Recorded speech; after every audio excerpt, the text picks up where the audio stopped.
Hi friends, అందరికీ నమస్కారం. అంజలి కథలకి స్వాగతం. ఈరోజు చందమామ కథ పేరు పువ్వుల కోట. కథను రచించిన వారు డి హేమలత గారు. పూర్వకాలంలో ఒక రాజుకి ఒక్కడే కుమారుడు.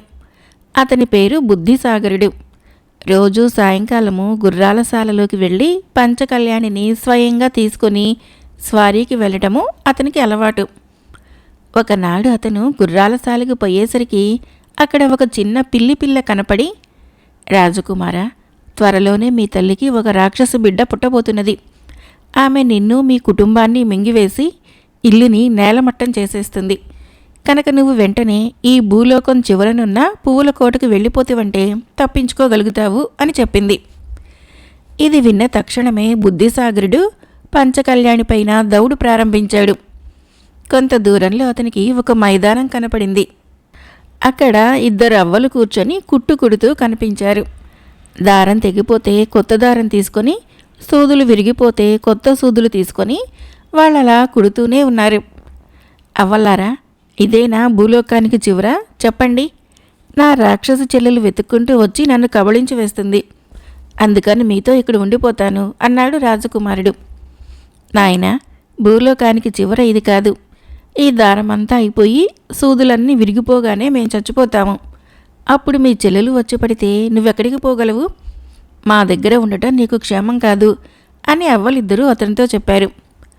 తన బతుకు ఒంటిపాటు అయినందుకు విచారిస్తూ బుద్ధిసాగరుడు మళ్ళీ దౌడు తీసి ఒక అడవికి చేరుకున్నాడు. అక్కడ చెట్టు పీకుడుగాడు పెద్ద పెద్ద వృక్షాలని పీకి పడవేస్తూ ఉంటే అవి పెళపెళ శబ్దం చేస్తున్నాయి. రాకుమారుడు అతనితో, అబ్బి, ఇదే నా భూలోకానికి చివరా? చెప్పు. నా చెల్లెలు వెతుక్కుంటూ వచ్చి నన్ను కబళించి వేస్తుంది. అందుకని నీతో ఇక్కడే ఉండిపోతాను అన్నాడు. నాయనా, భూలోకానికి ఇది చివర కాదు. ఇంకా కొద్ది చెట్లే ఉన్నాయి. అవి పీకటం పూర్తి కావటంతో నా ఆయువు సరిపోతుంది. అప్పుడు అమాంతంగా నీ చెల్లెలు వచ్చి కబళించబోతే నువ్వెక్కడికి పోగలవు? నా దగ్గరంటూ ఉండటము నీకు మేలు కాదు అని చెట్టు పీకుడుగాడు చెప్పాడు. ఒంటిపాటు బతుకైనందుకు ఏడుస్తూ బుద్ధిసాగరుడు మళ్ళీ దౌడు సాగించాడు. ఈసారి ఒక కొండ ప్రదేశం కనపడింది. అక్కడ పర్వతవర్ధనుడు కొండల్ని ఎత్తి బంతుల్లాగా ఎగరవేస్తున్నాడు. అవి ఎత్తు నుంచి నేలపైన పడి దుమ్మైపోతున్నాయి. పర్వతవర్ధనుడిని చూసి రాజకుమారుడు, అబ్బి, ఇదేనా భూలోకానికి చివరా? చెప్పు. నా చెల్లెలు వెతుక్కుంటూ వచ్చి నన్ను కబళించి వేస్తుంది. అందుచేత ఇక్కడ నీతోనే ఉండిపోతాను అన్నాడు. నాయనా, భూలోకానికి ఇది చివర కాదు. అదిగో ఆ పర్వతాలు కాసుని ఎగరవేయటంతో నా జీవితం సరిపోతుంది. అప్పుడు హఠాత్తుగా నీ చెల్లెలు తరుముకుని వచ్చి కబళించితే నువ్వెక్కడికి పోగలవు? నా దగ్గర ఉండటం నీకు క్షేమం కాదు అని పర్వతవర్ధనుడు చెప్పాడు. తన బతుకు ఒంటిపాటైనందుకు ఏడిచి రాగాలెట్టి బుద్ధిసాగరుడు మళ్ళీ దౌడు సాగించాడు. పోగా పోగా బుద్ధిసాగరుడికి మేఘాలలో నుంచి వేలాడుతూ ఉన్న ఒక పువ్వుల మేడ కనపడింది. అది తప్పకుండా భూలోకానికి చివర అయి ఉంటుందని అతను నిశ్చయించుకున్నాడు. తెరచి ఉన్న వాకిలి నుంచి పంచకళ్యాణి సరాసరి కోటలోకి వెళ్ళి తోటలో ఆగింది. కోటలో నుంచి ఒక సుందరి దిగి వచ్చి రాజకుమారుణ్ణి చేయి పట్టుకుని లోపలికి తీసుకొని పోయింది. అబ్బాయి, నువ్వు వెతుక్కుంటూ వచ్చిన ఆ భూలోకం చివర ఇదేను. ఇంతకాలానికి నువ్వు ఇక్కడికి వచ్చినందుకు నాకు సంతోషంగా ఉంది. ఏకాంతంగా ఉండటం వలన ఇంతకాలం నాకేమీ తోచింది కాదు. నా పేరు ఛాయాసుందరి. నాతో ఆడుకుంటూ నువ్వు ఇక్కడే ఉండిపోవాలి అని ఆమె బుద్ధిసాగరుణ్ణి బలవంత పెట్టింది. ఛాయాసుందరి ఇష్టప్రకారము అతను పువ్వుల కోటలోనే ఉండి ఆడుతూ పాడుతూ కాలక్షేపం చేస్తున్నాడు. అతను తోటలన్నీ తిరిగేవాడు. చుట్టుపక్కల ఉన్న గుట్టలు ఎక్కేవాడు. అయినా ఛాయాసుందరి అతన్ని ఎప్పుడూ ఆటంకపరచలేదు. ఒక రోజున బుద్ధిసాగరుడు కోటపైకి ఎక్కి చుట్టూ చూశాడు. ఒక దిక్కున తన ఊరు, ఆ ఊళ్ళో పైకప్పు లేచిపోయిన వాళ్ళ ఇళ్ళు, బీటలు వేసిన గోడలు కళ్లకు కట్టినట్లు కనపడినాయి. ఇదంతా తన రాక్షస చెల్లెలు చేసిన పనే అయి ఉంటుందని అతనికి జ్ఞాపకం వచ్చి ఏడిచి రాగాలు పెట్టాడు. అతని కళ్ళు ఎర్రగా ఉండటం చూసి ఏమిటి కారణమని ఛాయాసుందరి అడిగింది. నా మనస్సేమీ బాగాలేదు. నాకు చెల్లెలు పుట్టి మా కుటుంబాన్ని నాశనం చేస్తుందని పిల్ల కనపడి చెప్పింది. నేనిప్పుడే ఊరికిపోయి నా తల్లిదండ్రులను బతికించగలనేమో చూసి వస్తాను అని రాజకుమారుడు మాయా మర్మం లేకుండా తన మనసులోని బాధను చెప్పాడు. ఛాయాసుందరి ఎంత వద్దని చెప్పినా అతను కాదు కూడదని బయలుదేరాడు. అప్పుడు ఛాయాసుందరి అతనికి ఒక మాయ కుంచె, ఒక మాయ దువ్వెన, 2 మాయ రేగిపళ్ళు ఇచ్చి వాటిని ఉపయోగించే విధానం చెప్పి పంపించింది. పువ్వుల కోట నుంచి తిరిగి వచ్చేటప్పుడు రాజకుమారుడికి ముందు పర్వతవర్ధనుడు కనపడ్డాడు. అతను విసరవలసింది ఇంకా 1 కొండ మాత్రమే ఉన్నది. దానితో అతని పని సరి. అందుకని విచారంగా ఉన్నాడు. బుద్ధిసాగరుడు అతనితో విచారించవద్దని చెప్పి తన వద్ద ఉన్న మాయాకుంచె విసిరేసరికి భూమి పటేల్మని బద్దలయ్యి అందులో నుంచి 1,000,000 పర్వతాలు పైకి పుట్టుకొని వచ్చినాయి. అవి చూసేసరికి పర్వతవర్ధనుడు ఎంతో సంతోషించాడు. నాయనా, ఈ పర్వతాలు 1,000 ఏళ్ల వరకు సరిపోతాయి. నాకు మళ్ళీ ఆయువు పోసినందుకు నీకు మేలు కలుగుతుంది అని రాజకుమారుణ్ణి దీవించి పంపాడు. 2వ మకాములో చెట్టు పీకుడుగాడు అగిపించాడు. ఇంకా అతను పీకవలసినవి 2 చెట్లు ఉండటం చేత అవి కాగానే చచ్చిపోతాను కదా అనే బెంగతో ముఖం వేలేసుకుని కూర్చొని ఉన్నాడు. నీకేం భయం లేదని చెప్పి బుద్ధిసాగరుడు తన దగ్గర ఉన్న మాయాదువ్వెని విసిరేసరికి అక్కడ ఒక గొప్ప అరణ్యం తయారైంది. అది చూసి చెట్టు పీకుడుగాడు సంతోషించాడు. నాయనా, ఈ వృక్షాలు 1,000 ఏళ్ల వరకు చాలెను. నాకు మళ్ళీ ఆయువు పోసినందుకు నీకు మేలు కలుగుతుంది అని దీవించి పంపాడు. తర్వాత మైదానంలో బుద్ధిసాగరుడికి అవ్వలిద్దరూ కనపడ్డారు. సూదులు దారము అయిపోవచ్చిన కారణం చేత ఇక ఎలాగో చచ్చిపోతాం కదా అని వాళ్ళు విరక్తిగా ఉన్నారు. మీకు వచ్చిన భయం లేదు అని అంటూ బుద్ధిసాగరుడు తన వద్ద ఉన్న రేగిపళ్ళు ఇద్దరికీ చెరొకటి ఇచ్చాడు. అవి తినేసరికి వాళ్ళకి యవ్వనం వచ్చేసింది. వాళ్ళు చాలా సంతోషించి, నాయనా, నీ ధర్మమా అని మాకు మళ్ళీ 1000 ఏళ్ల వరకు ఆయువు పోసావు. మేము ఇంతకాలం నుంచి అల్లుతూ ఉన్న జేబురుమాలు నీకు బహుమతిగా ఇస్తున్నాం. పని వచ్చినప్పుడు దీనిని నేల మీద విసిరినట్టయితే నీకు కావలసిన సహాయం కలుగుతుంది, దగ్గర ఉంచుకోమని చెప్పి దీవించి ఇచ్చారు. బుద్ధిసాగరుడు ఇల్లు చేరుకునేసరికి తల్లి లేదు, తండ్రి లేడు. ఒక బీటగోడలో నుంచి అతని ఇంట్లోకి తొంగి చూశాడు. అన్న ఏ క్షణాన వస్తాడో అని చెల్లెలు పెంచిన శరీరం తగ్గించుకొని ఉంచింది. ఆమెను చూసి బుద్ధిసాగరుడు భయపడి పారిపోబోయేసరికి చిరునవ్వు నవ్వుతూ చెల్లెలు యువతలకి వచ్చి, అన్నయ్య, నీకోసమే ఎదురు చూస్తూ ఉన్నాను. ఈ గదిలో హాయిగా పాడుకుంటూ కూర్చో. ఇంతలో నేను ఫలహారం తయారు చేసుకుని పట్టుకుని వస్తాను అని ప్రేమతో ఆహ్వానించింది. అతను అలా కూర్చొని పాడుకుంటూ ఉండగా పిల్ల మళ్ళీ వచ్చి, నాయనా, నీ చెల్లెలు నీకోసము ఫలహారం చేస్తుందనుకుంటున్నావు కాబోలు. అదేం లేదు, నిన్నే ఫలహారం చేయటానికి సిద్ధం చేసుకుంటున్నది. తక్షణమే పారిపో అని చెప్పింది. పిల్ల సలహా ప్రకారము బుద్ధిసాగరుడు పంచకళ్యాణిని ఎక్కి పరిగించుకున్నాడు. పాట ఆగిపోవటం కనిపెట్టి చెల్లెలు గదిలోకి వచ్చి చూసింది. అన్న కనపడకపోయేసరికి అతని జాడ కనుక్కొని ఉరుముకుంటూ వెంబడించింది. అప్పుడు బుద్ధిసాగరుడు అవ్వలిచ్చిన జేబురుమాల తీసి విసిరేశాడు. అక్కడ ఒక లోతైన అగాధం ఏర్పడింది. ఆమె అది చూసి దాటి వచ్చే లోపల అతను అడవి చేరుకున్నాడు. రెప్పపాటు కాలంలో ఆమె అడవికి వచ్చేసింది. ఈ లోపల చెట్టు పీకుడుగాడు పెద్ద పెద్ద వృక్షాలు పెకలించి అడ్డుగా పడవేశాడు. అవి తప్పించుకొని ఆమె మళ్ళీ బయలుదేరేలోగా బుద్ధిసాగరుడు కొండలు చేరుకున్నాడు. ఆమె అతనిని వెంట తరుముతూనే ఉన్నది. అక్కడ పర్వతవర్ధనుడు మాత్రం ఊరుకున్నాడా? గొప్ప పర్వతాలు కొన్ని ఎత్తి అడ్డుపడవేశాడు. వాటిని తప్పించుకొని ఆమె మళ్ళీ వెళ్లేలోగా బుద్ధిసాగరుడు పువ్వుల కోట చేరుకున్నాడు. ఈసారి ఎలా తప్పించుకుంటావు అని అరుస్తూ గోల పెడుతూ ఆమె వెంటబడుతూనే ఉంది. మేఘాలలో నుంచి ఇదంతా కనిపెడుతూ ఉన్న ఛాయాసుందరి కోట తలుపు తెరిచే ఉంచింది. పంచకళ్యాణి మళ్ళీ తలుపులో నుంచి సరాసరి వెళ్ళి కోటలో ఆగింది. రాక్షసు చెల్లెలు గర్జించుకుంటూ వచ్చి, నాన్నను నాకు ఇచ్చేసేయి అని ఛాయాసుందరిని అడిగింది. నేనివ్వను, పో అని ఛాయాసుందరి చెప్పింది. ఇక దెబ్బలాడి అతడిని జయింపలేము, యుక్తి చేయాలి అని ఆమె నిశ్చయించుకుంది. తన శరీరం బాగా తగ్గించి ఒక చిన్న బాలిక రూపంలో ఛాయాసుందరి వద్దకు వచ్చి, పోని, నేనొక మాట చెబుతాను. నన్ను మా అన్నని త్రాసులో పెట్టి తూచు. ఎవరు ఎక్కువ బరువుంటే వాళ్ళు గెలిచినట్లు. నాకంటే అతను ఎక్కువ బరువైతే మాట్లాడకుండా పోతాను, లేకుంటే ఎత్తుకుపోతాను అని అన్నది. ఈ మాయమాటలకు ఛాయాసుందరి నవ్వి సరేనన్నది. త్రాసు చిప్పలు భూలోకపు చివరకు ఆనేటట్లు ఛాయాసుందరి మేఘమండలం నుంచి వ్రేలాడదీసింది. బుద్ధిసాగరుడు ఎక్కిన చిప్ప కింద కంట దిగిపోయేసరికి కోపం కొద్దీ చెల్లెలు శరీరం పెంచి, ఇదిగో నేనే ఎక్కువ బరువు అంటూ త్రాసు చిప్పలోకి దూకింది. ఆమె బరువుకి త్రాసు చిప్ప తెగిపోయి ఆమె నేల మీదకి దొర్లిపోయింది. ఆ చిప్ప ఎప్పుడైతే తెగిపోయిందో బుద్ధిసాగరుడున్న త్రాసు చిప్ప పైకంటూ లేచిపోయింది. అతను తెరచి ఉన్న తలుపులో నుంచి దూరి మేఘమండలంలోని పువ్వుల కోటలోకి వెళ్ళిపోయాడు.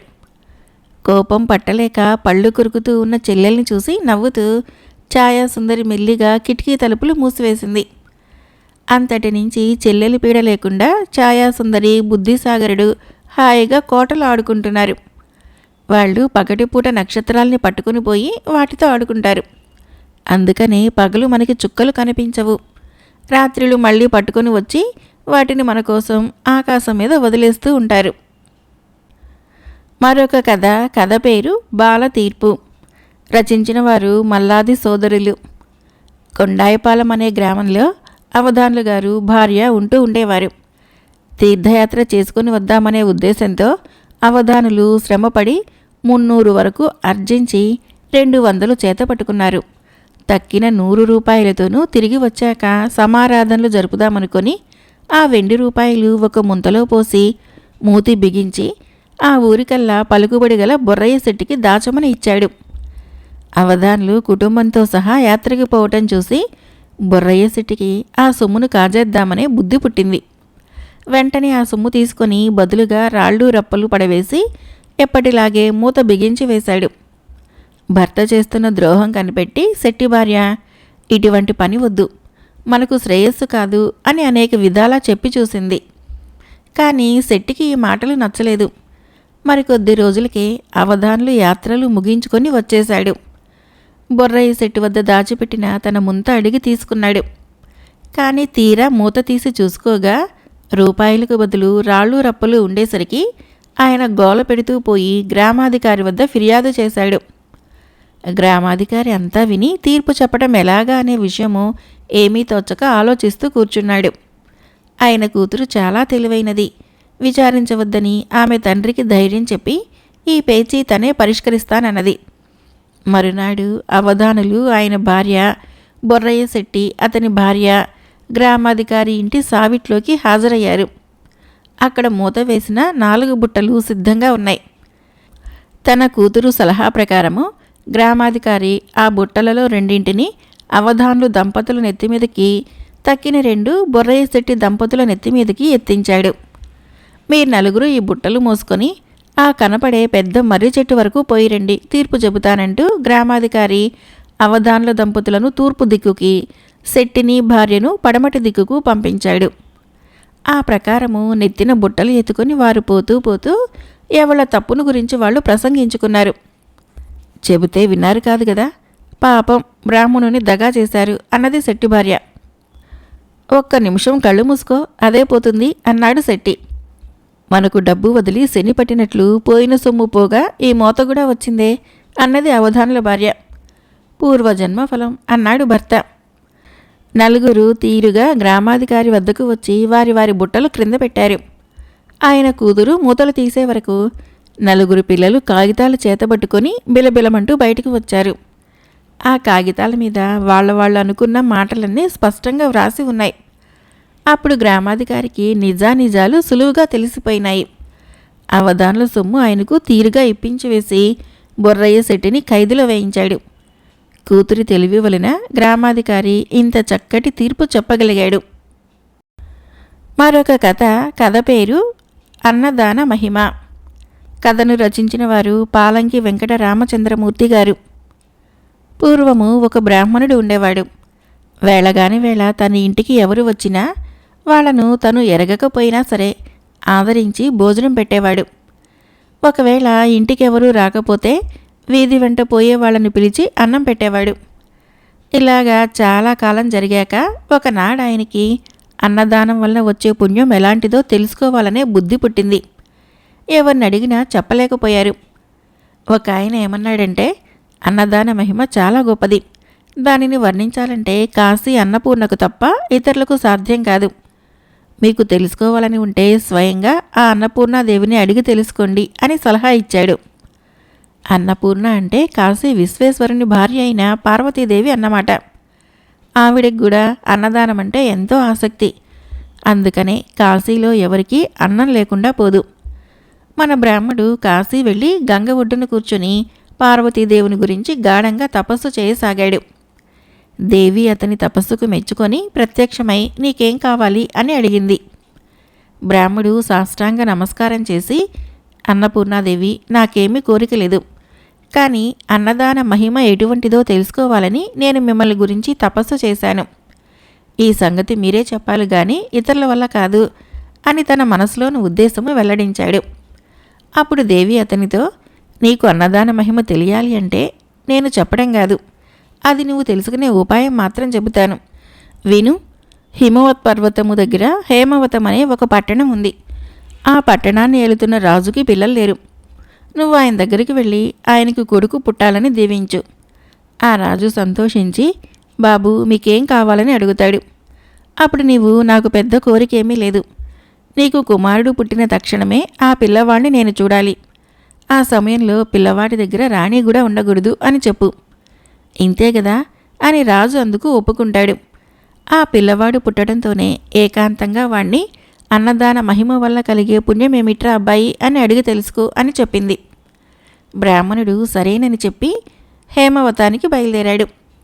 దారిలో ఒక అడవి అడ్డమైంది. అందులో ప్రవేశించి వెళుతూ ఉంటే అతను దారి తప్పిపోయాడు.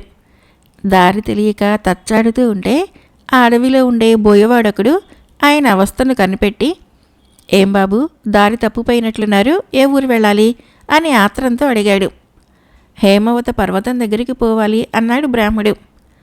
బాబు, దారి తప్పి ఆమడ దూరం వచ్చేశావు. సాయంత్రం అయిపోయింది. పులులు సింహాలు ఉన్న అడవి ఇది. రాత్రి ప్రయాణం చేయకూడదు. పొద్దున్నే దారి చూపిస్తాను, ఈ రాత్రి ఆగిపోండి అన్నాడు బోయవాడు. బ్రాహ్మడు రాత్రికి అక్కడే ఉండిపోవటానికి ఒప్పుకోగానే బోయవాడు ఆయనను తన చేను వద్దకు తీసుకుని వెళ్ళాడు. చేను దగ్గరికి వెళ్ళటంతోనే బోయవాడు తన ఇంటికి అతిథిగా వచ్చిన ఆ బ్రాహ్మణుడికి భోజనం ఏం పెడితే బాగుంటుంది అని ఆలోచించాడు. అనపకాయలు, కందికాయలు, పెసరకాయలు కావలసినన్ని ఉన్నాయి, కానీ వాటిని ఉడకేసుకోమని ఇవ్వటానికి వాడి వద్ద కొత్త కుండ లేకపోయింది. తమ కుండల్లో ఉడకేసి పెడితే ఆయన తినడు, ఎలాగ మరి అని ఆలోచించాడు. బ్రాహ్మడు, నాయనా, నాకేమీ వద్దు, నువ్వు చేసిన ఆదరణ వలన నా శ్రమ ఆకలి కూడా తీరిపోయాయి, ఆలోచించకుండా పడుకో అన్నాడు. కానీ ఆ బోయవాడికి ఆ బ్రాహ్మణుణ్ణి పస్తు పెట్టడం అంటే మనసు ఒప్పింది కాదు. అందుచేత ఇంత చారపప్పు, పుట్టతేనె తెచ్చి ఇచ్చి వాటితో ఆకలి తీర్చుకోమన్నాడు. బ్రాహ్మణుడు అవి తీసుకొని అంగోస్త్రం పరుచుకొని క్రింద పడుకోబోతూ ఉంటే బోయవాడు, అయ్యో కింద పడుకోబోకండి, పులులు వస్తాయి అని చెప్పి ఆయనని చేలో ఎత్తుగా ఉన్న మంచం మీద పడుకోబెట్టి తాను క్రింద ఉండి విల్లు అమ్ములు పుచ్చుకొని మృగాలేవి రాకుండా రాత్రంతా బ్రాహ్మణుడికి కాపలా కాశాడు. బోయవాడలా నిద్రపోకుండా రాత్రంతా కాపలా కాశాడు, కానీ తెల్లవారుజామున నిద్ర ఆగక ఒక్క కునుకు తీశాడు.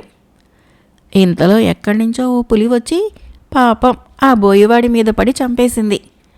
బ్రాహ్మణుడు నిద్రలేచి జరిగిందంతా తెలుసుకొని తన మూలాన ఆ బోయవాడు పులివాత పడ్డాడని ఎంతో విచారించాడు.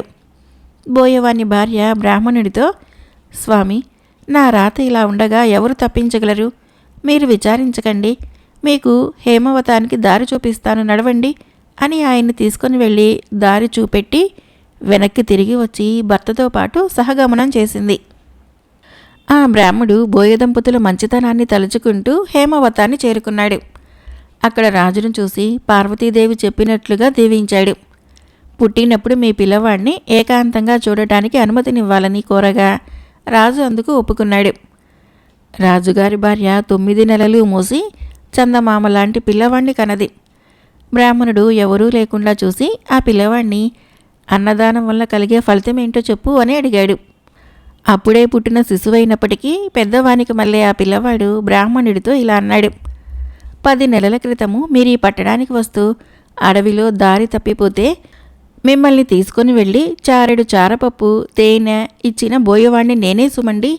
ఈ మాత్రపు దానికే ఈ రాజుగారికి కుమారునై పుట్టి రాజ్యమేలబోతున్నాను.